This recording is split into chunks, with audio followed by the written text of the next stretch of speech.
Hello दोस्तों, स्वागत है आपका हमारी YouTube चैनल में। तो दोस्तों, आप हमारी YouTube चैनल पर नए हैं तो हमारी चैनल को सब्सक्राइब कर लें। आज की कहानी का नाम है घमंड। एक राज्य के राजा ने अपनी बढ़ती उम्र को देखकर यह फैसला किया कि वह राजपाट से संन्यास ले लेगा, परंतु उसका कोई पुत्र नहीं था जिसे वह राज्य सौंपकर जिम्मेदारी से मुक्त होता।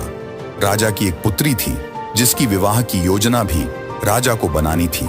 इसलिए उसने मंत्रियों को बुलवाया और कहा कि कल प्रातः जो भी व्यक्ति सबसे पहले इस नगर में प्रवेश करेगा उसे यहाँ का राजा नियुक्त किया जाएगा और मेरी पुत्री का विवाह भी उसी के साथ कर दिया जाएगा। अगले दिन राज्य के सैनिक फटे हाल कपड़े पहने एक युवक को ले आए और उसका राज्याभिषेक किया गया। राजा अपनी पुत्री का विवाह उस युवक के साथ करके जिम्मेदारियों को सौंपकर स्वयं वन प्रस्थान कर गए। धीरे धीरे समय बीतता गया और उस युवक ने राज्य की बागडोर संभाल ली और एक अच्छे राजा की तरह राज्य की सेवा में लग गया। उस महल में एक छोटी सी कोठरी थी जिसकी चाबी राजा हमेशा अपने कमर में लटकाए रहता था। सप्ताह में एक बार वह उस कोठरी में जाता, आधा एक घंटा अंदर रहता और बाहर निकलकर बड़ा सा ताला उस कोठरी में लगा देता था और अपने अन्य कार्यों में लग जाता। इस तरह राजा के बार बार उस कमरे में जाने से सेनापति को अचंभा होता कि राज्य का सारा खजाना, सारे रत्न, मणि, हीरे, जवाहरात तो खजांची के पास है, सेना के शस्त्रागार की चाबी मेरे पास है और अन्य बहुमूल्य कागजातों की चाबी मंत्री के पास है। फिर इस छोटी सी कोठरी में ऐसा क्या है जो राजा यहाँ हर सप्ताह अंदर जाता है और थोड़ी देर बाद बाहर निकल आता है? सेनापति से रहा नहीं गया, उसने हिम्मत करके राजा से पूछा कि राजन, यदि आप क्षमा करें तो यह बताइए कि उस कमरे में ऐसी कौन सी वस्तु है जिसकी सुरक्षा की आपको इतनी फिक्र है? राजा गुस्से से बोले, सेनापति, यह तुम्हारे पूछने का विषय नहीं है, यह प्रश्न दोबारा कभी मत करना। अब तो सेनापति का शक और भी बढ़ गया। धीरे धीरे मंत्री और सभासदों ने भी राजा से पूछने का प्रयास किया, परंतु राजा ने किसी को भी उस कमरे का रहस्य नहीं बताया। बात महारानी तक पहुंच गई और स्त्री हट के आगे किसी की भी नहीं चलती।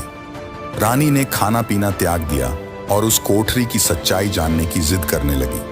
आखिरकार विवश होकर राजा सेनापति व अन्य सभासदों को लेकर कोठरी के पास गया और दरवाजा खोला। जब कमरे का दरवाजा खुला तो अंदर कुछ भी नहीं सिवाय एक फटे हुए कपड़े के जो दीवार की खूंटी पर लटका था। मंत्री ने पूछा कि महाराज, यहाँ तो कुछ भी नहीं है। राजा ने उस फटे कपड़े को अपने हाथ में लेते हुए उदास स्वर में कहा कि यही तो है मेरा सब कुछ। जब भी मुझे थोड़ा सा भी अहंकार आता है तो मैं यहाँ आकर इन कपड़ों को देख लिया करता हूँ। मुझे याद आ जाता है कि जब मैं इस राज्य में आया था तो इस फटे कपड़े के अलावा मेरे पास कुछ भी नहीं था। तब मेरा मन शांत हो जाता है और मेरा घमंड समाप्त हो जाता है। तब मैं वापस बाहर आ जाता। दूसरी कहानी का नाम है जीभ कड़वी या मीठी। एक था राजा, बहुत कड़वा बोलता था। प्रत्येक को गाली, प्रत्येक को ताना, प्रत्येक को धमकी। अब राजा के आगे बोले कौन? एक दिन राजा ने अपने दरबारियों से कहा, जो आदमी जिस वस्तु को सबसे अधिक बुरा समझता है उसे मेरे पास लाओ। दूसरे दिन कोई आदमी तो मलमूत्र उठाकर ले गया, कोई कीचड़, कोई सड़ा गला पदार्थ। एक बुद्धिमान आदमी एक मृत पुरुष की जीभ काट कर ले गया। राजा ने उस जीभ को देखकर पूछा, इसमें क्या बुराई है?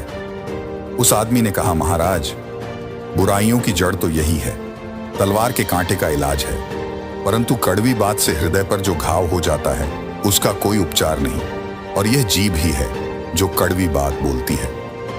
राजा को कुछ लज्जा अनुभव हुई कि सबसे कड़वा तो मैं ही बोलता हूं, परंतु वह चुप रहा। दूसरे दिन उसने दरबारियों को कहा, जिसको जो वस्तु सबसे अधिक अच्छी लगती है उसको मेरे पास लेकर आओ। दूसरे दिन कोई आदमी घी लाया, कोई चीनी, कोई शहद, कोई फूल, परंतु वो बुद्धिमान आदमी आज फिर एक मृतक की जीभ काट कर ले आया। राजा ने कहा, अरे, तू तो कहता था कि जीभ से अधिक बुरी कोई वस्तु नहीं। आज तुझे सबसे अधिक अच्छी वस्तु लाने के लिए कहा था, तू फिर जीभ ही ले आया। उस आदमी ने कहा, महाराज, जीभ सबसे अधिक बुरी वस्तु भी हाँ और सबसे अधिक अच्छी वस्तु भी है। जब ये मीठा बोलती है, सम्मान से, आदर से, प्यार से बोलती है, जब ये स्वामी का नाम लेती है, भगवान का नाम लेती है, तो इससे अधिक अच्छी कोई वस्तु नहीं होती। तो भाई, जीभ से ठीक तरीके से काम लो। याद रखो, जीभ पर लगी चाट सबसे जल्दी ठीक होती है, पर जीभ से लगी चोट जिंदगी भर ठीक नहीं होती। भीतरी बात गहरी बात, रहीमन जिह्वा बावरी पाताल। आप तो कह भीतर भई जूता खाद कपाल, कह गई सर्ग। तीसरी कहानी का नाम है बड़े बोल ना बोले। रामायण में रावण ने घोर तप किया और ब्रह्मा जी को प्रसन्न कर लिया। ब्रह्मा जी रावण को वरदान देने के लिए प्रकट हुए। रावण ने वरदान मांगा, मुझे वर दीजिए कि किसी के हाथों मेरी मृत्यु न हो।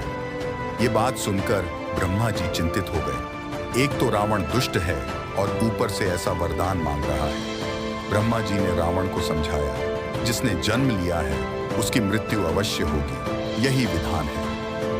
रावण अड़ गया और बोला, नियम मैं नहीं जानता, मुझे तो यही आशीर्वाद देना पड़ेगा। ब्रह्मा जी सोचने लगे कि अब क्या किया जाए। उन्होंने देवी सरस्वती से प्रार्थना की कि कुछ तो मदद करिए, इसकी बुद्धि फेरिए। कुछ देर बाद ही रावण ने कहा, ठीक है, मुझे वर दीजिए कि मनुष्य और बंदरों को छोड़कर मुझे कोई मार न सके। ब्रह्मा जी ने तुरंत तथास्तु कह दिया। रावण ने सोचा था कि मनुष्य और बंदर तो मेरा भोजन है, ये क्या मुझे मारेंगे। उसने कल्पना भी नहीं की थी कि कभी कोई इंसान बंदरों के साथ उसकी मौत का कारण बन जाएगा। सीख, इस कहानी की सीख यह है कि जब भी कोई बड़ी सफलता मिले तो हमें अपनी वाणी पर नियंत्रण रखना चाहिए। बड़े बोल ना बोले। कभी कभी अहंकार में ऐसी बड़ी बातें बोल दी जाती हैं जो भविष्य में हमारे लिए ही नुकसानदायक हो जाती हैं।